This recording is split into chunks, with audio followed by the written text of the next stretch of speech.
La alfabetización de siempre y la de hoy especialmente es plural. También esas semióticas plurales nos van a dar el mismo socorro y abrigo y consuelo que ha dado hasta ahora la lectura. Si abandonamos y pensamos que solo la lectura nos conduce hacia la cultura, probablemente nuestros jóvenes serán incultos.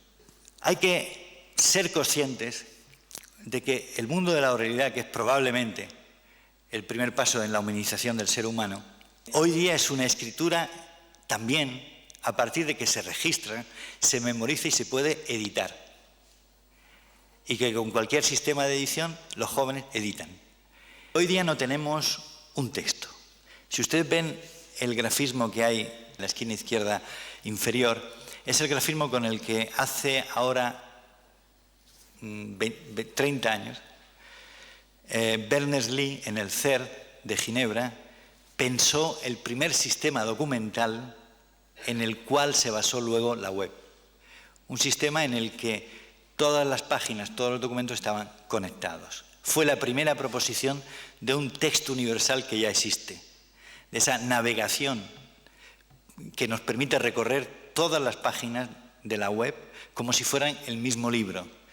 Es decir, una textura que paradójicamente deshilacha la lectura, una lectura compleja. Y hoy día sabemos que la imagen siempre deforma, siempre transcribe desde un punto de vista, pero sabemos también hoy que se puede escribir con imágenes. El sistema semiótico es complejo, plural, que no solo hay una semiótica basada en la palabra, sino en muchos otros sistemas de signos. Ustedes recuerdan a Barthes, ¿no? Roland Barthes, que decía: traslademos el sistema semiótico de la lengua para el análisis de las semióticas icónicas. Hablemos también de doble articulación, hablemos de denotación, de connotación, de sintagma, de paradigma. Bueno, aquello acabó en una especie de pseudo fracaso, porque como todos los fracasos tienen su grandeza. Pero hoy día los que escriben imágenes virtuales, los que trabajan con edición de imágenes, saben que hay una sintaxis y una paradigmática lingüística. Saben que hay muchas categorías, quizá no de la gramática saussuriana, pero sí de la gramática generativa, que son perfectamente aplicables al discurso audiovisual. Por tanto, hay una escritura consciente de lo no textual.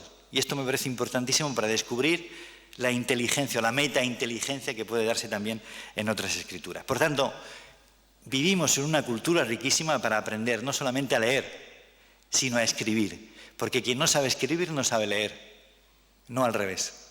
Quien no sabe escribir no sabe leer bien.